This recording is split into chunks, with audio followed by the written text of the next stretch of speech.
শিক্ষা সপ্তাহ উপলক্ষে ড্রাগস বিরোধী সচেতনতা উপলক্ষে শিক্ষা দপ্তরের উদ্যোগে সবকটি স্কুলে আজকে ছাত্রছাত্রীদের নিয়ে প্রত্যেকটি স্কুলের সামনে মানববন্ধন করলে উপস্থিত ছিলেন অধিকর্তা এনসি শর্মা। এই দিন বুজজং বয়েজ স্কুলের সামনে হয় এই কর্মসূচি।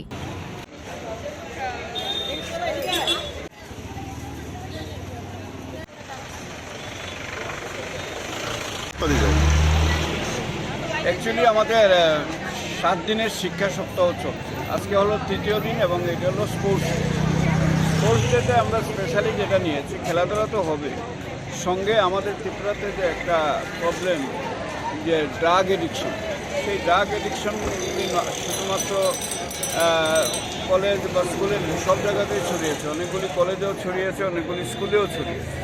যার জন্য আমরা শিক্ষা বিভাগের পক্ষ থেকে সব স্কুলকে আমরা রিকোয়েস্ট করেছি যে তাদের যে যারা ছাত্রছাত্রীরা রয়েছে সেটার বিরুদ্ধে একটা প্রতিরোধ গড়ে তুলতে, মানুষের কাছে তুলে ধরতে যে আমরা ছাত্র সমাজ, শিক্ষক সমাজ ড্রাগের বিরুদ্ধে, এবং ড্রাগ নিয়ে যারা ব্যবসা করে বা ড্রাগ যারা প্রতিনিয়ত ব্যবহার করে তাদের আমরা সজাগ করে দিতে চাই যে এগুলি আপনারা বন্ধ করুন। ছাত্র সমাজও তাদের বিরুদ্ধে তারা সজাগ করে দিতে চায় যে এগুলি বন্ধ করুন, আমরা সুস্থ সমাজে যাতে আমরা বাস করতে পারি।